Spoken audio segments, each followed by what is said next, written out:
Prezado profissional da Neuroped, seja muito bem-vindo ou bem-vinda. Finalmente chegou o dia da jornada Descomplicando Andadores. Nós estamos aqui hoje para a primeira aula do nosso evento.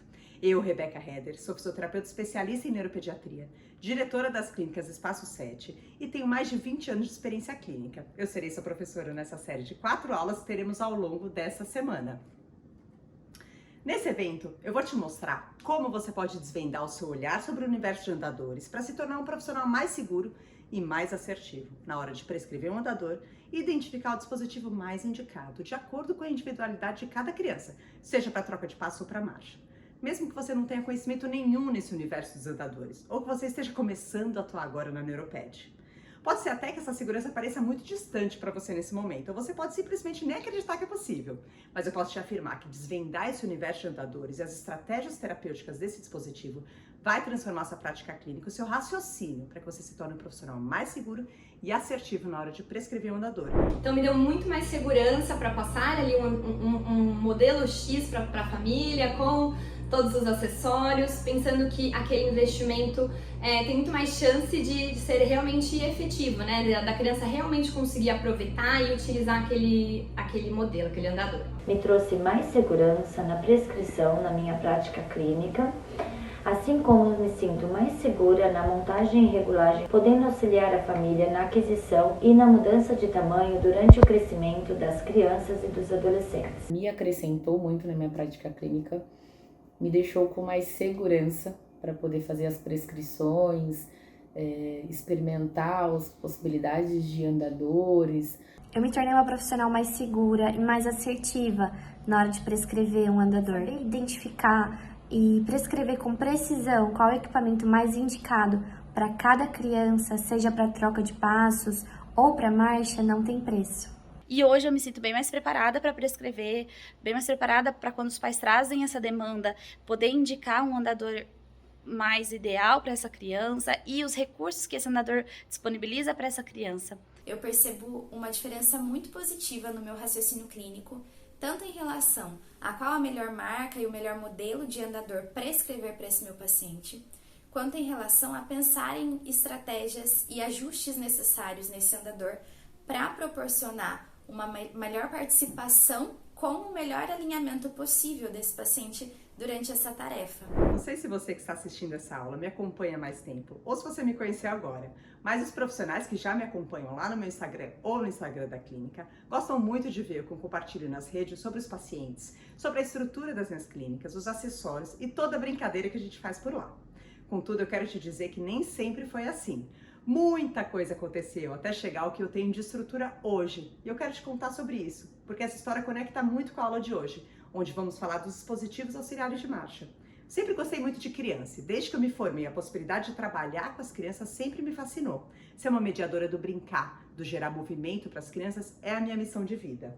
E nessa jornada, desde esse comecinho de faculdade, a gente começa com muito do básico. Aqui começam viagens, começam congressos. Ali foi meu primeiro congresso internacional, apresentação de trabalho com algumas pesquisas que associam a minha prática clínica com embasamento científico, tanto apresentando trabalhos quanto assistindo aulas. Congressos nacionais e internacionais foram construindo a profissional que eu sou hoje. Agora, um pouco mais do que vem nessa história, essa é a minha salinha. Nessa sala, no início da minha carreira, por 7 anos, eu atendi os meus pacientes em uma única sala, na Clínica Nutri. Aquele era o meu espaço de trabalho, dividido com a minha colega Karina. Mas eu sempre tive um lema: fazer o meu melhor com as condições que eu tinha. Ainda que eu não tivesse uma infinidade de equipamentos e não tivesse a estrutura que eu considerava melhor, eu trazia e buscava o melhor dentro das condições que eu tinha. Nessa jornada toda, a minha primeira salinha foi essa daqui, da Espaço 7, dentro da primeira unidade da Espaço 7, lá em 2009. E nessa salinha não se compara a estrutura que nós temos hoje na clínica, mas a profissional que eu era, com a vontade de trazer sempre o melhor, de me atualizar, isso não mudou e não muda até hoje. Mesmo depois de 20 anos de atuação, eu continuo buscando o que eu quero de melhor para os meus pacientes e para a minha atuação. Então essas estruturas que a gente foi construindo, né? Eu era uma criança nessa época, atuava também com a ecoterapia. Essa estrutura, eu pude perceber na minha prática clínica que as crianças, especialmente as mais graves, tinham poucas oportunidades de estar em movimento. E foi isso que me motivou a buscar soluções, respaldo científico e ter a tecnologia como uma aliada para essas crianças. Foi dessa forma que eu comecei a desvendar o universo de andadores. A gente sai da faculdade com muito do básico. E esse básico não é suficiente para a nossa atuação. São viagens, são congressos, foi por meio de visitas internacionais e nacionais em outras clínicas que eu pude realmente agregar o que eu tenho de conhecimento hoje para a minha prática. E esse compilado de informações vem trazendo essa experiência. Eu recebo hoje solicitação de atendimento e encaminhamento de colegas de praticamente todo o Brasil. E isso me levou a refletir e pensar como que eu posso ajudar mais famílias e pacientes a se beneficiarem desse conhecimento, ajudar mais colegas se beneficiando desse conhecimento. Nem que eu quisesse, eu teria como atender a tantas solicitações. E é por isso que mais colegas precisam obter esse conhecimento, precisam se tornar profissionais seguros e assertivos, não só na hora de prescrever andadores, mas também em realizar seus atendimentos, elaborar planos de tratamento e estratégias de treino de marcha com dispositivos auxiliares de marcha. É para ir além da prescrição, é saber como elaborar o raciocínio clínico. Mais profissionais precisam se libertar de velhas crenças, do medo do julgamento de outros colegas na sua cidade ou na sua região. É a partir do conhecimento que isso acontece. Por isso, eu decidi compartilhar esse conhecimento. O fato de eu ter desbravado esse conhecimento, ido atrás, feito viagens, ido atrás de respaldo científico, mudou minha vida profissional. Me fez crescer e evoluir e me tornar uma das maiores referências na área. E hoje, o que eu quero trazer para vocês é justamente essa oportunidade. É para isso que a gente está aqui. Para que você tenha a oportunidade de saber onde encontrar esse conhecimento para ampliar a sua prática clínica. O que você oferece para os seus pacientes e também ampliar os resultados que eles obtêm. Nesse evento, você vai aprender como chegar até esse conhecimento, porque ele é tão importante para a sua carreira, como se tornar um profissional mais seguro e mais assertivo na hora de prescrever um andador e identificar o melhor dispositivo e mais indicado para essa criança, de acordo com a sua individualidade, que seja para troca de passos ou para marcha. E o tema da nossa primeira aula da jornada é como identificar para quem indicar o treino de marcha, quais os recursos possíveis para facilitar a mobilidade dos seus pacientes. Vamos lá, o que a gente vai ter nessa aula de hoje? A gente vai abordar quem pode treinar marcha. Afinal de contas, para quem é o treino de marcha? É somente para os níveis de MFCS 1, 2 e 3? Ou as crianças mais graves também se beneficiam disso? A gente vai discutir isso. E aí, qual é o momento de indicar o andador? É pela idade? É pelo momento terapêutico? É pela criança já ficar em pé sozinha? A gente vai falar sobre isso e, além disso, quais opções de andadores existem para as crianças mais graves? A gente está desde 1980 com diversas opções de andadores surgindo no mercado. Isso que eu vou mostrar para vocês, essa tecnologia a favor. Como, onde e quanto tempo usar um andador. Esses são alguns tópicos que é o caminho que a gente vai conversar nessa aula. Então essa aula ela não é sobre métodos, ela não é sobre técnicas, ela não é sobre equipamentos. Eu falo sobre equipamentos. Eu utilizo na minha prática uma caixa de ferramentas nas minhas abordagens. Então eu tenho diversas formações nesses 20 anos, não é só a faculdade que traz a gente para a prática clínica, para a expertise clínica. São diversos cursos e formações onde a gente vai filtrando, peneirando e assimilando o que tem de melhor para aquele momento, para aquele paciente, para aquele contexto. E a gente não vai falar sobre a técnica X, e sim sobre todo esse compilado e o que você consegue agregar melhor para o seu paciente. E aí vem essa frase que a gente ouve sempre quando trabalha com neuropediatria. Quando meu filho vai andar? Essa preocupação, ela vem com um dado bastante relevante. 70% das crianças com paralisia cerebral são capazes de andar, embora tenham dificuldade para caminhar, desde uma deficiência mínima até a necessidade de dispositivos auxiliares de locomoção. A expectativa de vida dessa população com deficiência está diretamente relacionada ao grau de deficiência e de mobilidade. E aí a gente se questiona sobre essas 70% das crianças que chegam no seu consultório, na sua clínica, bem provavelmente vão precisar de algum dispositivo auxiliar de marcha. E quando que a gente tem esta formação, essas informações, para poder dar o máximo que a gente pode para toda essa turma? Então, quando a gente fala de dispositivos auxiliares de marcha, a gente vai falar especificamente sobre andadores, a gente está falando sobre os níveis GMFCS 3, 4 e 5. Então, nós vamos abordar as atividades, as capacidades funcionais desses 3 níveis e quais acessórios tendem a atender melhor qual população. Os níveis de MFCS 1 e 2 não necessitam de nenhum dispositivo de apoio para desempenhar uma marcha independente, tá? Aqui o sistema de classificação facilita a nossa conversa, porém o conhecimento que você vai receber nessa aula ele não se aplica especificamente à condição de saúde de paralisia cerebral. Você deve transferir esse conhecimento para mielomeningocele, para síndromes variadas, para T21, para a população que você atende, que eventualmente precise de algum auxílio para efetivar a marcha, ok? E aí que a gente vai tentar entender o porquê treinar a marcha. O que você busca quando você coloca lá na sua ficha como objetivo terapêutico treino de marcha? Melhorar a marcha. Estratégia terapêutica, treinar a marcha, né? Para que treinar a marcha? Quando eu busco, para qual desfecho? A gente pergunta para qual desfecho você está utilizando a estratégia treino de marcha. Tem várias opções, aqui eu enumero para vocês 3 opções. Eu posso querer aprimorar a tarefa final. Aqui a gente bem provavelmente está falando de uma criança nível 3, que se locomove independentemente na comunidade, por isso está classificada nesse nível, com auxílio de um andador, com dispositivo auxiliar. Essa criança, ela bem provavelmente precisa aprimorar a marcha para melhorar seu desempenho em longas distâncias, reduzir fadiga, reduzir compensações, provavelmente desalinhamentos, dificuldades de ambientes variados. Então aqui é aprimorar a tarefa final, que é a marcha. Essa é a estratégia. Daí tem diversas estratégias em cima da esteira, no solo, variando regulagens do andador. Um outro objetivo, eu posso buscar o desfecho transferir aprendizado. Então, eu quero transferir o aprendizado do ambiente clínico para o ambiente comunitário. E aí, em alguns ambientes, o meu paciente, para performar uma marcha independente, essa marcha independente só acontece quando ele está apoiando um dispositivo e não apoiando em terceiros. Eu estou dando independência para ele por meio de um dispositivo de tecnologia assistiva, que é o que são considerados os andadores, desde baixa complexidade até alta complexidade. Um outro desfecho que eu posso buscar, e daí a gente começa a conversar sobre a turma nível de MFCS 4 e 5, eu posso buscar vivência.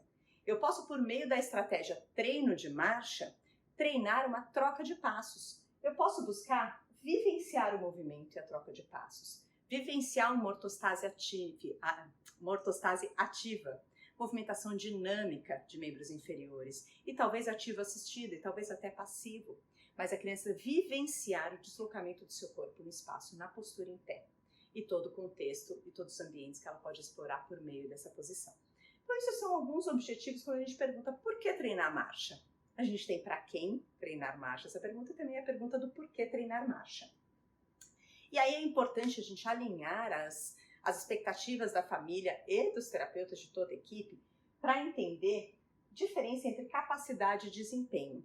Aqui eu tenho a Sofia maravilhosa no NF Walker, treinando uma troca de passos. A Sofia tem paralisia cerebral, nível de MFCS 5. A expectativa da Sofia na vivência em pé não é transferir o aprendizado, não é que ela tenha a capacidade de deambular em ambientes comunitários como uma forma de locomoção primária. Mas isso não impede que ela esteja vivenciando essa postura. E aí a gente tem a transição do treino para a função efetiva, a gente precisa entender essa definição. Aqui num capítulo muito interessante escrito pela Marina e pela Bia no Profísio, do SECAD, que é um programa de atualização profissional, que vale muito a pena todo profissional ter acesso, é preciso distinguir, elas trazem uma definição muito interessante nesse capítulo, onde a gente fala sobre capacidade. A palavra capacidade vai remeter à habilidade da criança em determinada situação que não seja a vida real, ou melhor, reflete o que a criança consegue fazer quando o ambiente é controlado. E os fatores ambientais geralmente presentes em situações de vida real são eliminados. Aqui a gente se refere muitas vezes àquela criança que consegue desempenhar uma troca de passos com o andador dentro da clínica. Porém, fora, a locomoção primária dela é numa cadeira de rodas, pode ser uma cadeira motorizada ou manual ou conduzida por terceiros. Ou seja, ela tem capacidade de se locomover com o andador. Mas o desempenho dela, aqui eu trago essa foto linda da Catita, que é a mesma criança que está na foto anterior, é uma criança com paralisia cerebral, nível de MFCS 4. Ela, dentro da clínica, se locomove, inclusive, com poucos apoios no andador, de uma forma independente nesse trajeto da clínica. Ela tem capacidade de trocar passos com o dispositivo auxiliar de marcha. Agora, o desempenho efetivo dela na comunidade vai ser na cadeira. O que a palavra desempenho precisa trazer para você? Desempenho é a execução de atividades do dia a dia, em casa, na escola e na comunidade, refletindo o que a criança realmente faz em seu ambiente cotidiano. É o que acontece com a criança da porta da clínica para fora. É o que ela faz massivamente, com uma frequência alta, e não o que ela faz sob supervisão em um ambiente controlado na clínica. Entender essas duas definições, ela vai nos guiar muito bem nos objetivos, na ética e na traçada desse raciocínio das estratégias com a família. Então, diferenciar capacidade e desempenho não exclui a importância da vivência do treino de marcha, da vivência da postura bípede, de todas as outras atividades possíveis. Mas isso precisa eticamente estar muito bem alinhado com todos os envolvidos, com a própria criança, com seus familiares também. Então se lembre que, a gente vai falar de andadores, a gente está falando sobre andadores, todas essas aulas vai ser sobre isso, mas é muito, muito importante a gente se lembrar que qualquer dispositivo de mobilidade, existem várias formas de locomoção, não somente a marcha, todos os dispositivos de mobilidade só podem ser considerados realmente funcionais se permitirem que a criança se mova de maneira eficiente, que seja capaz de manter a mesma velocidade sem esforço exagerado e que tenha acesso às mesmas atividades, aos mesmos ambientes que seus pares. Para isso, é preciso avaliar se o desempenho com cada dispositivo e em cada ambiente. E ele pode mudar. Eu quero que a minha criança tenha efetivamente uma participação na escola, por exemplo. É uma criança que ela é funcional, ela desempenha a marcha independente com o andador na escola, sem cansaços excessivos? Se não, a forma de locomoção dela na escola pode ser a cadeira. E em ambiente terapêutico ou domiciliar, um ambiente mais controlado, um passeio no parque, ela fazer como uma forma de atividade física, que a gente sabe todos os benefícios que essa cascata desencadeia, ela está no andador. E isso é essencial para que a gente tenha essa percepção no momento da prescrição de algum dispositivo auxiliar de marcha. Mas isso é muito, muito importante. Primeiro vocês olharem para esse sorriso maravilhoso da Sofia. E essa frase que uma vez um pai comentou num post meu do Instagram, eu acho que é uma das frases mais bonitas e que reflete o que a gente conversa sobre a necessidade das crianças níveis 4 e 5 vivenciarem a marcha, mesmo que não seja o objetivo final, a transferência do aprendizado para a locomoção.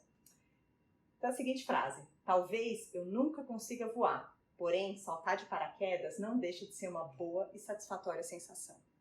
Talvez a minha criança nível 5 nunca consiga andar sozinha, mas ela vivenciar a marcha não deixa de ser uma boa e satisfatória sensação, além de desencadear diversos benefícios cognitivos, motores e estruturais no corpinho dela. Então a gente sempre pensar nisso quando a gente vai traçar estratégias e objetivos para a nossa criança envolvendo dispositivos auxiliares de marcha. E aí vem todas as tecnologias que permitem isso.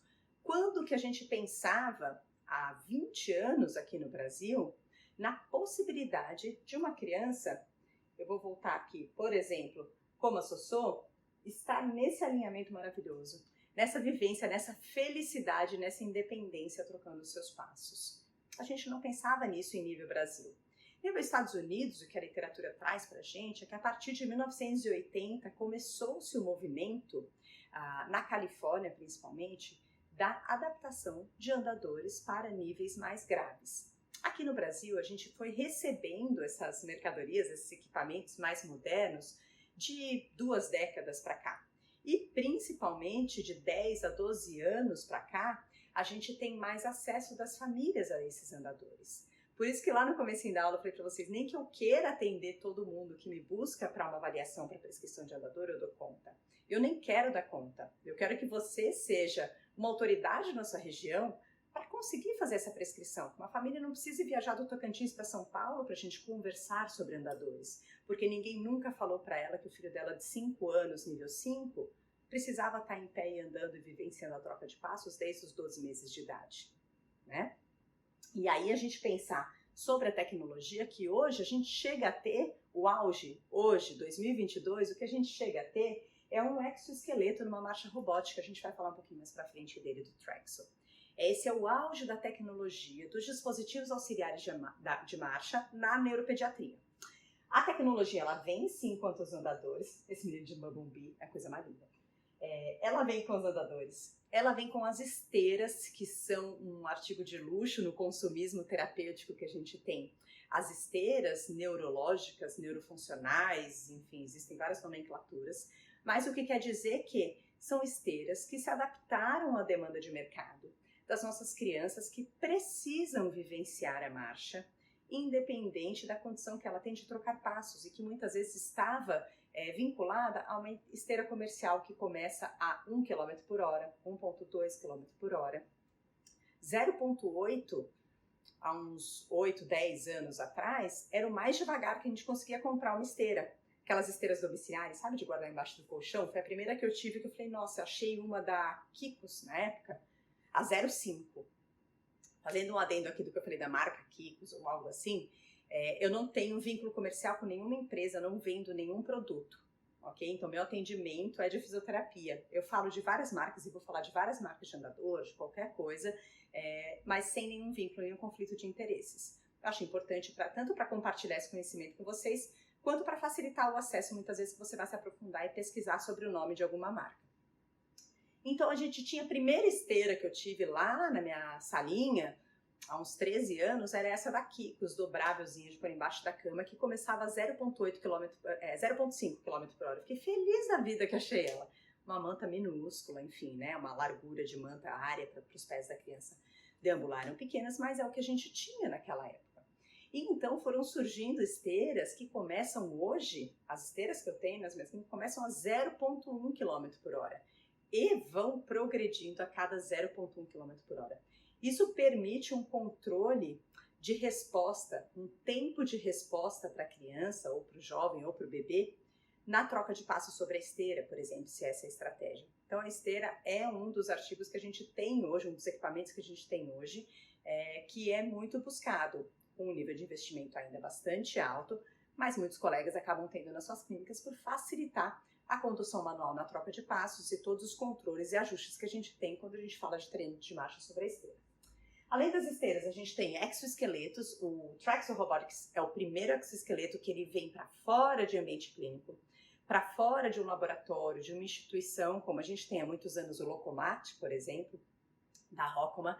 A gente já tem há muitos anos essa oportunidade. É claro que ele é restrito à vaga, à instituição, ao estado que você está, e o Traxo ainda é mais restrito ainda. Mas ele é o primeiro exoesqueleto que ele faz a transferência do auxílio robótico na marcha para um andador. Ele é um exoesqueleto acoplado a um andador e a criança vai passeando pela comunidade. Isso que é lindo de ver. Além dos exoesqueletos, a gente tem as órteses. Então, adequar base de suporte para as crianças viabiliza muitas vezes a ortostase, a troca de passos. São pés que, sem uma ortetização adequada, não pisam no chão. Ou se pisam, vão causar deformidades, dor, desconforto, alterações biomecânicas diversas por uma base de suporte inadequada. Então, a viabilidade de órteses adequadas, a ortetização adequada, principalmente quando a gente fala de AFOS, ela permite que as crianças consigam desempenhar melhor a marcha e a ortostase. E a tecnologia assistiva de várias formas. Quando a gente está falando também dos pacientes graves, a gente está falando de dispositivos que auxiliam o controle de cabeça, que a gente vai ver mais para frente nessa aula. Então, por que eu digo que todas as crianças podem e devem vivenciar a troca de passos num andador? É porque existem várias formas de você posicionar adequadamente essa criança. Aqui falando do Traxo, então vamos para a ponta de linha da tecnologia.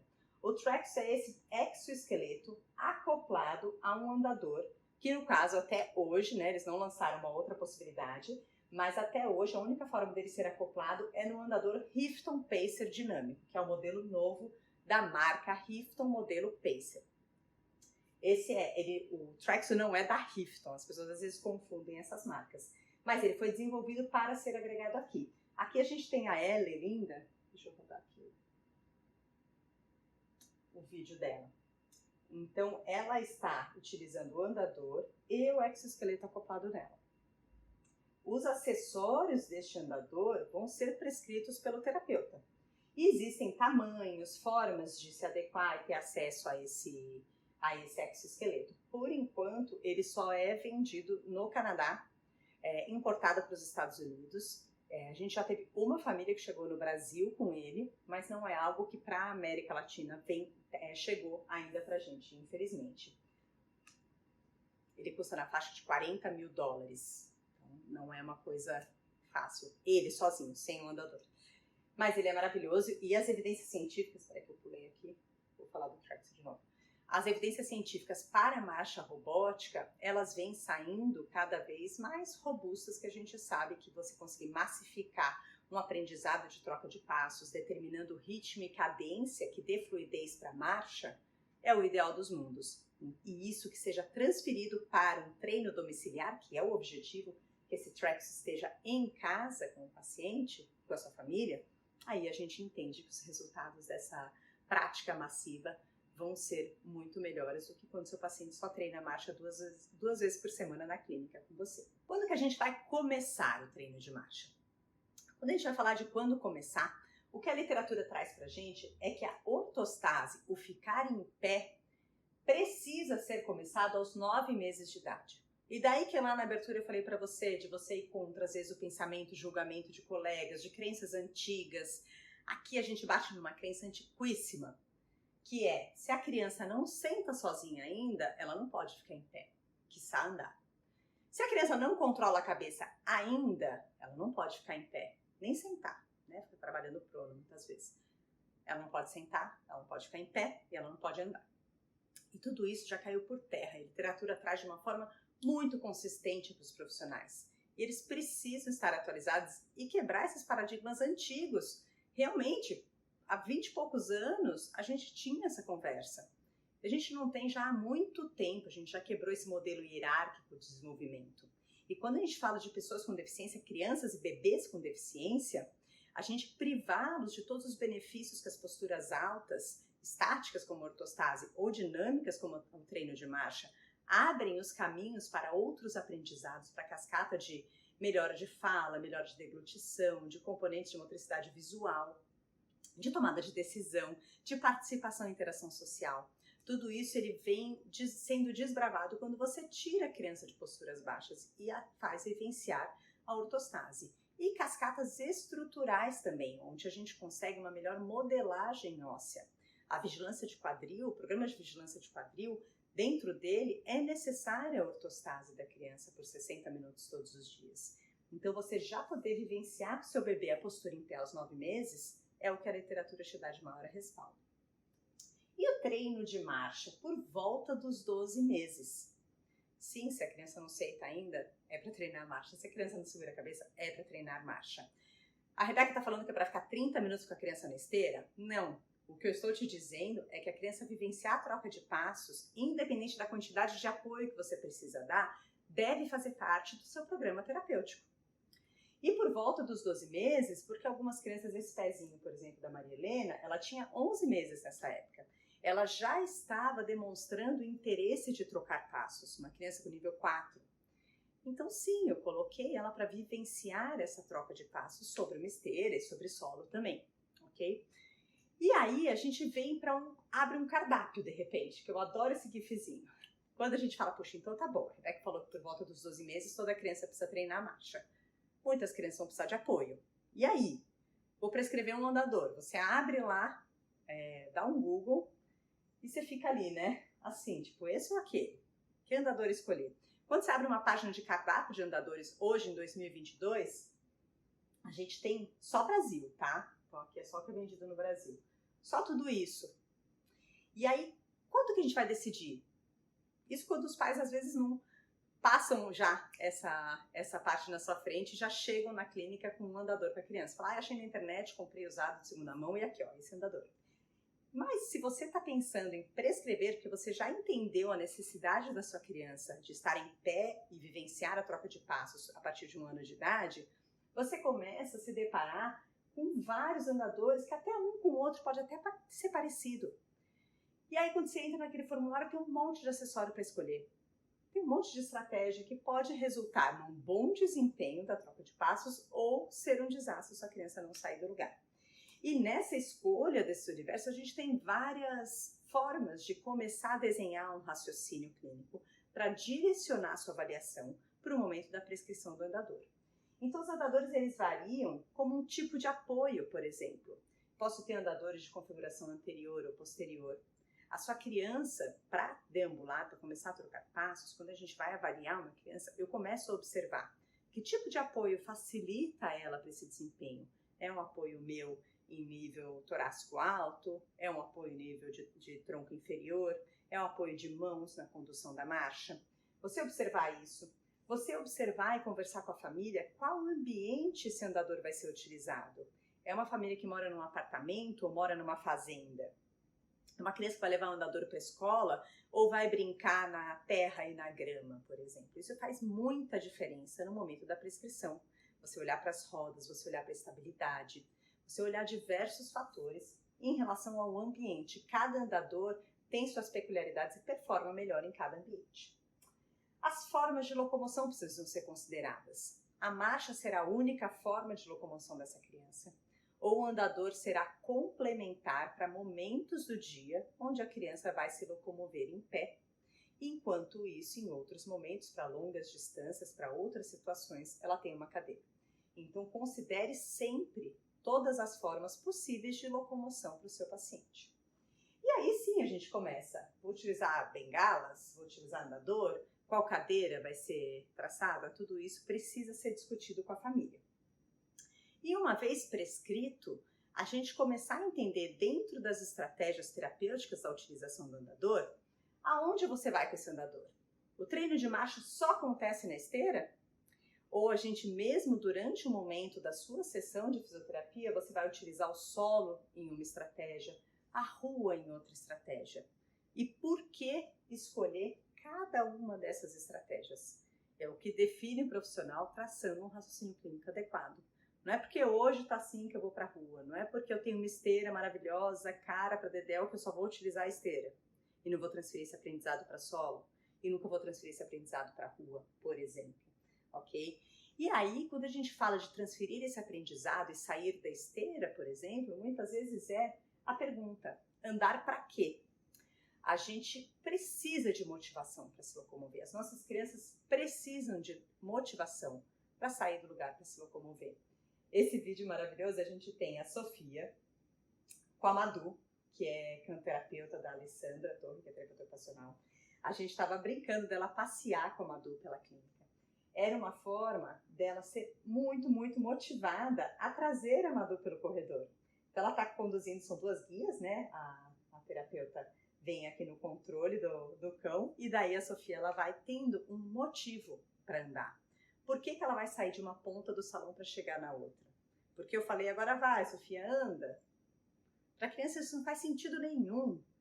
Ela vai andar para alguma coisa, para chegar nos pais na recepção, para chutar uma bola, para chegar no elevador, para brincar com um amigo, para alcançar um brinquedo. Andar para quê? Precisa estar na nossa cabeça o tempo todo. As crianças precisam de um motivo para andar. Eu entendo que a gente adulto vai para academia e fica parado lá meia hora, parado não, fica andando no mesmo lugar por meia hora, e mesmo assim, duvido que você não coloque uma música, não tem um iPad, tem gente que gosta de pensar na vida nessa hora, mas você sempre tem um andar para quê? Você tem uma meta, por exemplo, de fitness que você precisa, você sabe, entende que isso faz bem para a sua saúde. As nossas crianças não vão ter isso como motivação. Elas precisam de motivação. Aliás, a gente sabe que todo movimento, quando associado à motivação, vai ser muito melhor executado, vai iluminar muito mais áreas do nosso córtex. E a marcha não está por fora disso. Então lembre-se sempre do andar para quê. E andar para quê é muito facilitado também quando a gente sai do ambiente clínico, quando a gente vai para a rua. Quando eu tenho essa turma toda aqui andando, a gente está falando desde crianças nível 3 a crianças nível 5. Quando a gente olha essa japinha deliciosa, Bibis, que é uma criança que precisa de dispositivo auxiliar para controle de cabeça, precisa de apoio de tronco e precisa de uma condução manual para trocar passos, isso não exclui a importância e a riqueza dos estímulos que ela absorve quando a gente vai para a rua. Aqui, para citar esse dia, que eu gosto muito desse vídeo, ela está trazendo um pedacinho de uma gardênia, de uma florzinha super cheirosa, que a gente andou até esse arbustinho aqui, ela cheirou, ela tocou as plantas, ela pegou essa florzinha para voltar para casa com ela.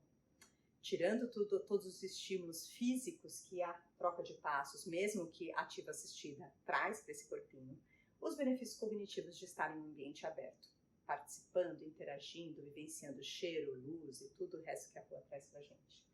A gente tem aqui ao lado o Pedroca. O Pedroca, com seu andador, foi fazer compras no mercado, né? Com vários objetivos de empurrar o carrinho, direcionar melhor membros superiores que tem uma tendência de ficar em castiçal, dar uma fluência maior de troca de passos e ter um terreno mais regular do que uma calçada para que ele desempenhe essa troca de uma forma mais independente. Aqui durante um objetivo no contexto da terapia. Aqui no meio a gente tem o Rafa. O Rafa é ligadão no andador dele. O Rafa tem paralisia cerebral nível GNSS 5 e tá ali correndo pelos corredores do supermercado, correndo em praça, correndo pela rua com seu andador. Não é a forma de locomoção primária dele, mas não deixa de ser uma baita atividade física, uma oportunidade dele explorar, dele vivenciar a independência de locomoção.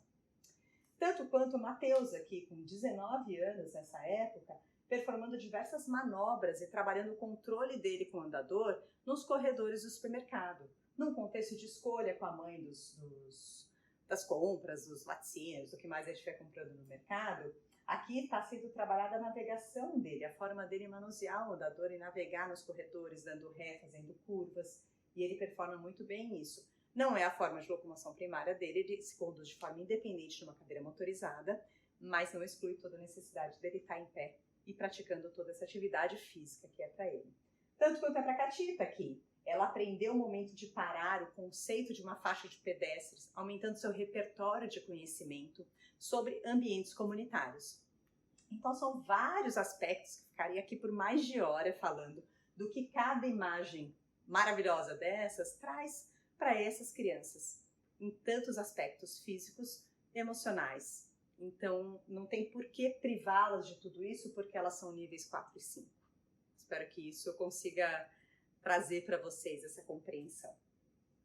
E aí a gente fala dos benefícios, e isso é para ser utilizado, esses estímulos para você inserir o andador na rotina da família, é para ser utilizado em casa, na escola, no parque, no shopping, na rua, na praia, aonde mais a criança gostar de frequentar. A gente vem numa praça muito próxima aqui à clínica, sempre fazer os estímulos de treino de marcha. E aí, quando a gente fala de toda a turma, eu sempre dou um foco muito grande para os níveis 4 e 5. E também é importante a gente diferenciar. Eu estou observando aqui o Rafa, que estava no corredor do mercado, nos slides anteriores, e o Bezinho, que está no pedwalk, treinando alguns passos independentes no andador na rua. Quando eu falo alguns passos, é muito importante a gente entender e rever a definição de marcha e rever a definição de passo. Porque algumas crianças níveis 4 e 5 não performam a marcha. A marcha é uma forma de locomoção. Mas sim, elas performam a troca de passos. Então o passo, ele é um avanço ou um movimento feito de um pé para o outro. Quando ele é seguido em ritmo e cadência, ele se torna esse ato de marcha. Ou não se torna, somente com movimentos isolados e não funcionais como forma de locomoção. O que eu quero dizer com não funcionais? O B aqui não é funcional a marcha para ele como forma de locomoção. Mas porque não é funcional, não descarta todos os benefícios desse carinha estar aqui correndo pela rua, trocando, vivenciando alguns passos, sem ritmo, sem cadência, sem meta de chegada do ponto A para o ponto B.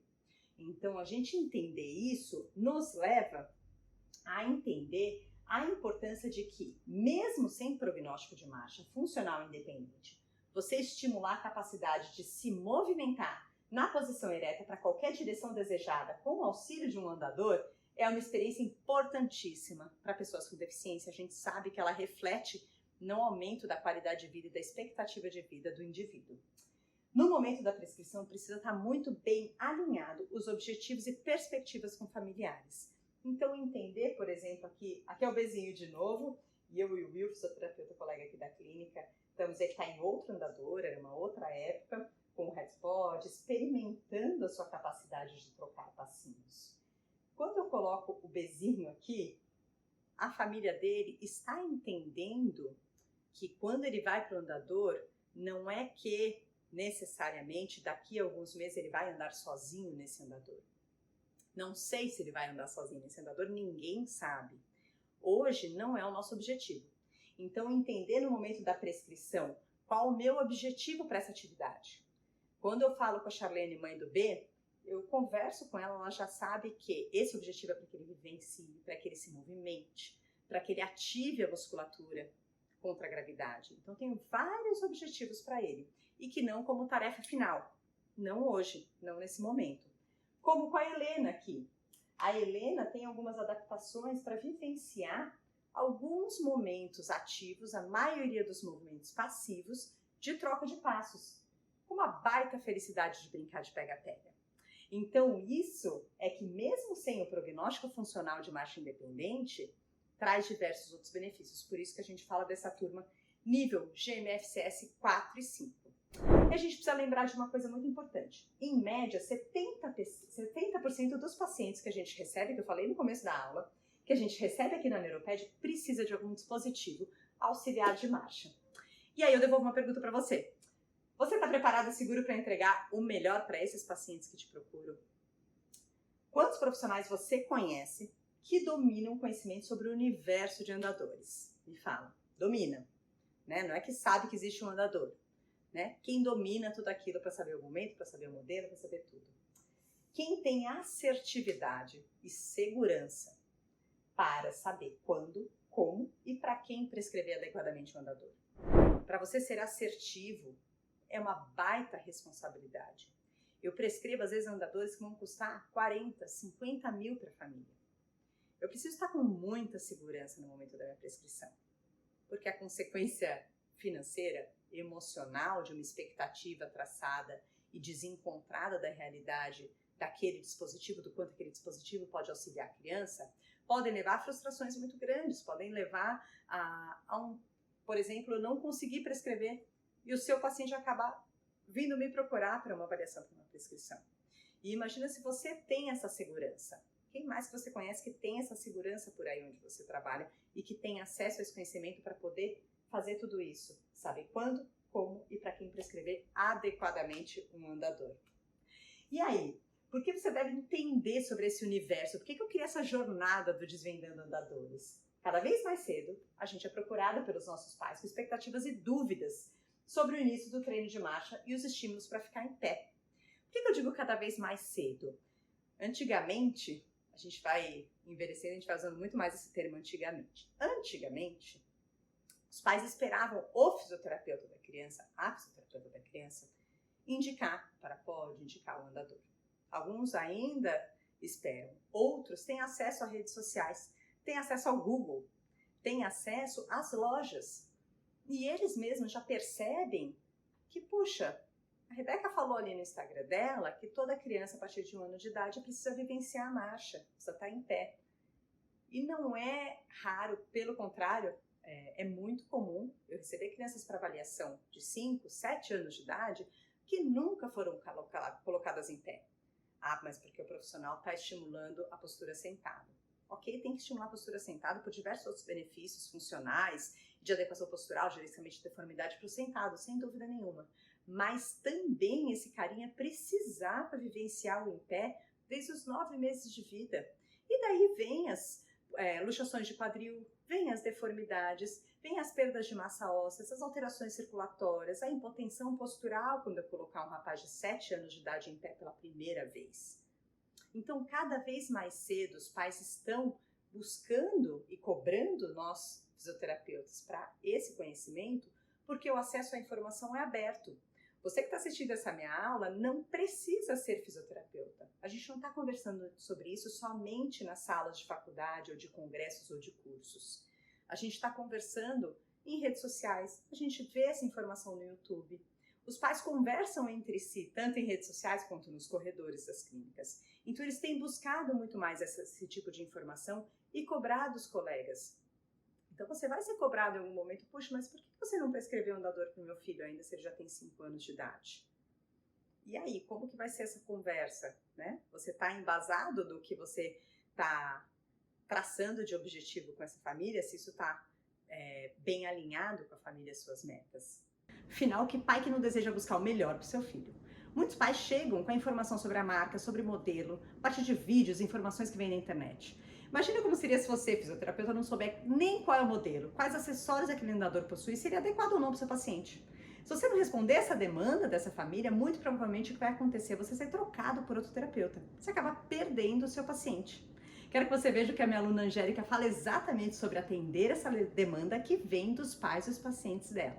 Uma vez que a gente tem uma grande demanda e uma grande expectativa dos pais, principalmente, e dos próprios clientes, pacientes, crianças, em relação à marcha.